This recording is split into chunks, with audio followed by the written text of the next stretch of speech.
नमस्कार विद्यार्थी मित्रांनो, निर्मिती क्लासेस नाशिक यांच्या ऑनलाईन यूट्यूब फोरमवर आपले हार्दिक स्वागत. आज आपण मॅथ 2 मधले लेक्चर नंबर 6 कंडक्ट करणार आहोत. बेसिकली लेक्चर नंबर 6 हे प्रॅक्टिस सेट 1.3 वर डिपेंड आहे आणि याच्यामध्ये जर आपण विचार केला तर तो जे आपण मागच्या लेक्चरला ज्या 4 टेस्ट आपण स्टडी केलेले आहेत, जसं अँगल, को टेस्ट, कसोटी, बा कसोटी, को कसोटी, अँगल टेस्ट, तर त्याच्यावर तो आधारित आहे.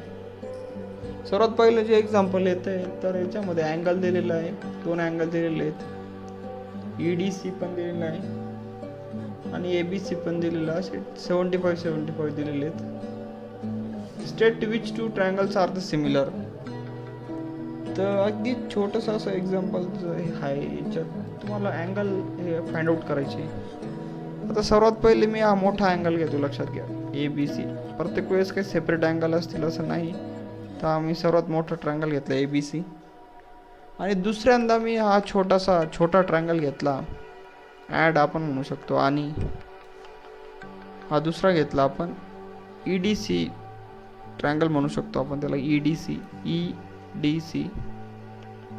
बघा D मध्ये काय घेतलं आपण, त्याला D पासून सुरुवात केली असती, DCE पण घेतलं असता. लक्षात घ्या, कॉन्ग्रुअंट कसोटी टेस्ट तुम्हाला सॅटिस्फाईड करण्यासाठी हा D आणि हा B दोघं आपण मध्येच घेतले. आता बघा प्रश्न काय दिलेला आहे, state which 2 triangles are the similar and by which test. कोणते 2 त्रिकोण हे सारखे आहेत, सिमिलर आहेत, समरूप आहेत हा शब्द वापरत जाईल मी आता, सिमिलरला किंवा सारखा शब्द, आणि कोणती test. Also write the similarity of this 2 triangles by the proper 1-to-1 correspondence. म्हणजे प्रॉपर 1-to-1 करस्पॉन्डन्समध्ये तुम्हाला लिहायचं आहे ते. आता हे 2 ट्रायंगल जर आपण बघितले, त्या 2 ट्रायंगलमध्ये एक पॅरामीटर तर कॉन्स्टंट आहे, तुमचा angle B is congruent with angle D, किंवा angle ABC is equal to 75, जे दिलेलेच आहे, गिवन आहे, बरोबर. आणि अजून एक जी कॉमन पॅरामीटर आहे की दोघांमध्ये एक जो अँगल आहे तिसरा तो कॉमन आहे C, त्यामुळे angle C is equal to काय झालं तुमचा अँगल C, कारण तो वेगळा राहू शकत नाही, ते दोघं सारखेच राहू शकतात. त्याला आपण सामायिक कोन म्हणतो किंवा त्याला इंग्लिशमध्ये कॉमन अँगल म्हणतात. तर लक्षात घ्या, हे तुम्हाला इथे ब्रॅकेटमध्ये लिहायचं आहे, सामायिक कोन किंवा त्याला आपण कॉमन अँगल म्हणतो, लक्षात घ्या. आता बघा 2 पॅरामीटर तुम्ही त्याचे सारखे दाखवले कोणत्याही 2 त्रिकोणाचे, इथं कोणती टेस्ट येणार आहे तुम्हाला लगेच लक्षात यायला पाहिजे, त्याला आपण म्हणतो अँगल टेस्ट. तर अगदी छोटेसे एक्झाम्पल होतं, लक्षात घ्या. ABC, आता सिम्बॉल इथे टाकायचं आहे तुम्हाला, लक्षात घ्या, कॉन्ग्रुअंटचा किंवा त्याला आपण सिमिलरिटीचा सिम्बॉल इथे टाकू, समरूपतेचा, EDC, लक्षात घ्या.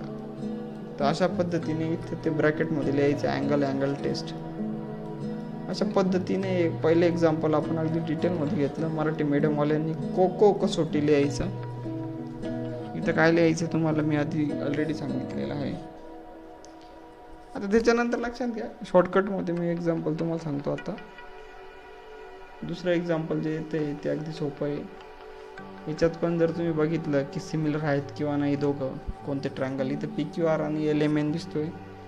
सरळ रेशो घ्यायचे का, कारण बाजूंच्या बाबतीत 2 कोन सारखे असू शकतात डायरेक्टली, पण बाजू ह्या एकरूप असतात, म्हणजे त्याचा रेशो सारखा असतो. म्हणजे PQ/LM किती येतं ते बघायचं, PQ/LM, बरोबर. हा PQ आहे, त्याला करस्पॉन्डिंग LM आहे, लक्षात घ्या, म्हणजे 6/3, म्हणजे रेशो की काय आला तुमचा 2.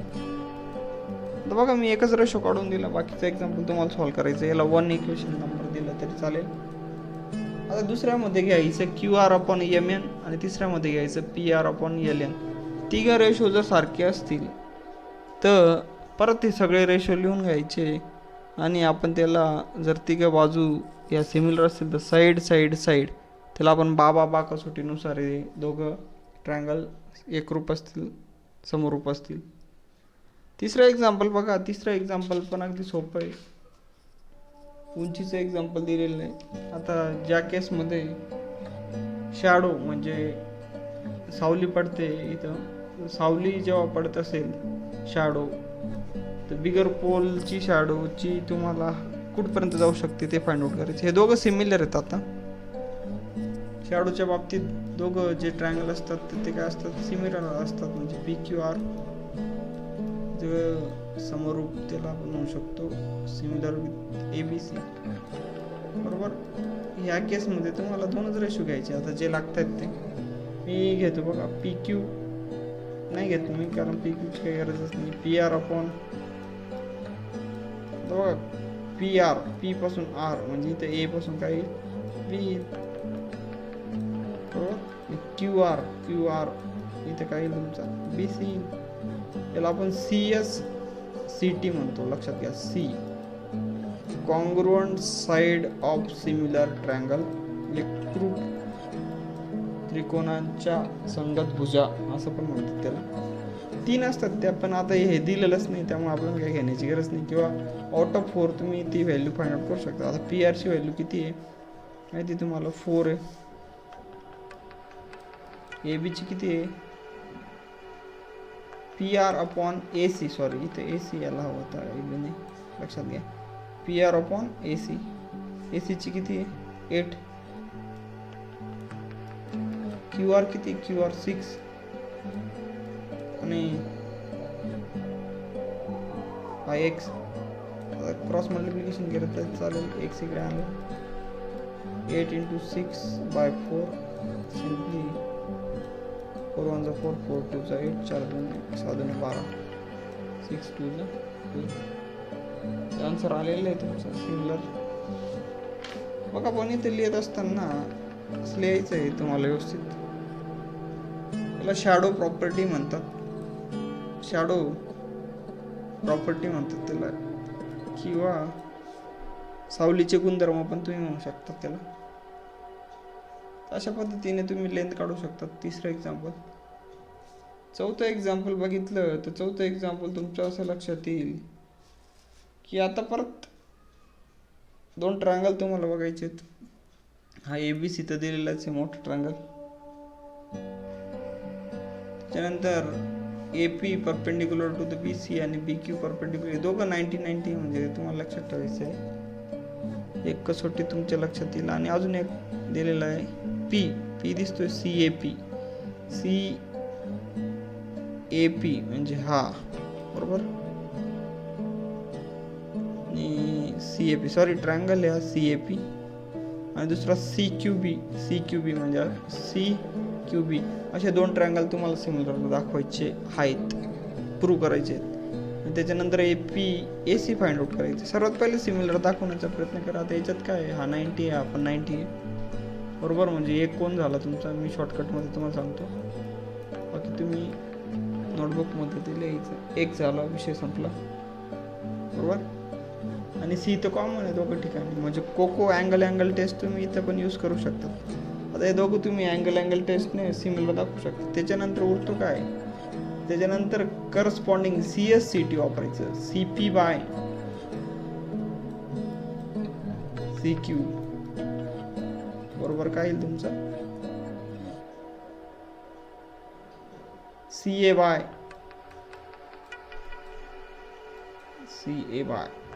सी बी किंवा बी सी. लक्षात घ्या, चुकलं चालेल. सी ए बाय सी, आता शेवटी काय उरलं, सी ए झालं. P A bye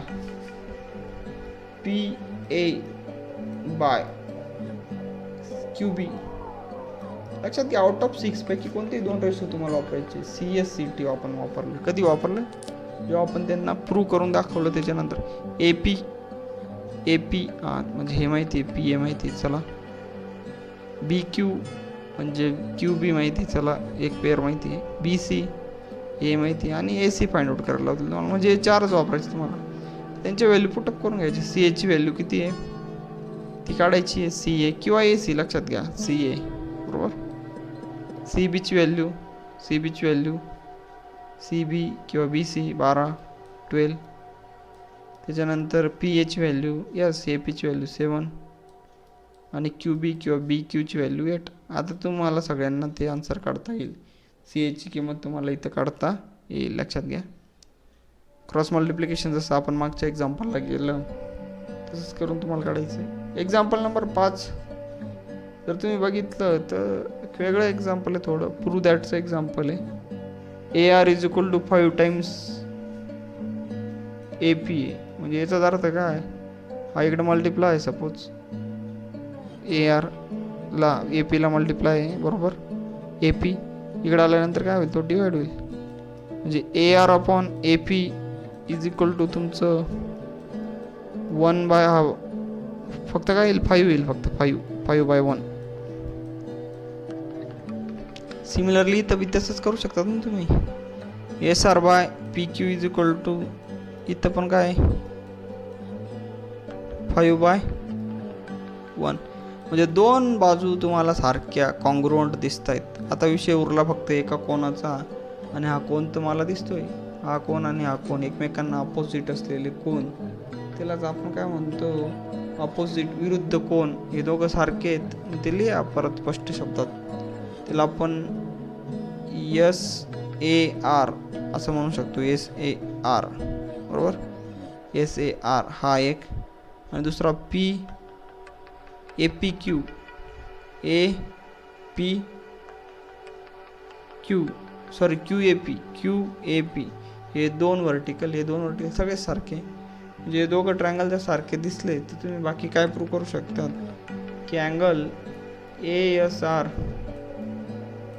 is a congruent with angle A Q P. आता सी एस सी टी वापरायचं, फक्त सी एस सी टी वापरलं याच्यामध्ये तर बाकीचे उरलेली बाजू सुद्धा तुम्ही त्याला सिमिलर दाखवू शकतात. म्हणजे S R upon P Q घ्या. आता बघा मी हे दोन घेतो शेवटचे, एस आर अपॉन, आता शेवटी घ्यावं लागेल मला पी क्यू किंवा क्यू पी. इथं जे दिलेलं आहे ते पी क्यू घेऊ. चला कोणताही एक रेशो घ्या, एस आर अपॉन हे माहीत नाही ना आपल्याला, दुसरा रेशो कोणताही घ्या. ए आर घेतो मी, A R upon A P. A R upon A P किती आहे आता बोला. A R upon A P 5 by 1 आहे. म्हणजे याच्यात व्हॅल्यू टाकली S R is equal to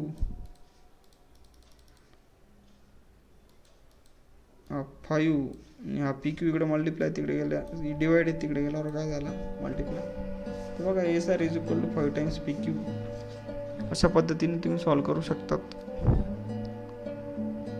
6 नंबरचं एक्झाम्पल जर बघितलं तर 6 नंबरचं एक्झाम्पलला मी तुम्हाला हिंट देणार आहे. याच्यामध्ये अँगल ए ओ बी बघा, ए ओ बी हा पूर्ण त्रिकोण घ्या, ए ओ बी बरोबर. आणि ट्रायंगल सी ओ डी मागचं जसं एक्झाम्पल होतं, हे दोघं तुम्ही एकरूप दाखवा. आता एकरूप कसे दाखवायचे तुम्हाला माहिती आहे. अँगल टेस्टने तुम्ही त्याला एकरूप दाखवू शकतात, कारण दोन साईड तुम्हाला पॅरलल दिलेले आहेत, म्हणजे अल्टरनेट अँगलचं थेरम. आणि त्याच्यानंतर फक्त सी एस टी वापरायचं. आणि बघा डी सी बी सी 3 पैकी कोणती तरी एक बाजू तुम्हाला काढायला लावतील, आणि ओ डी येते आय थिंक ओ डी, तर ती तुम्ही आरामात काढू शकता ओ डी, लक्षात घ्या.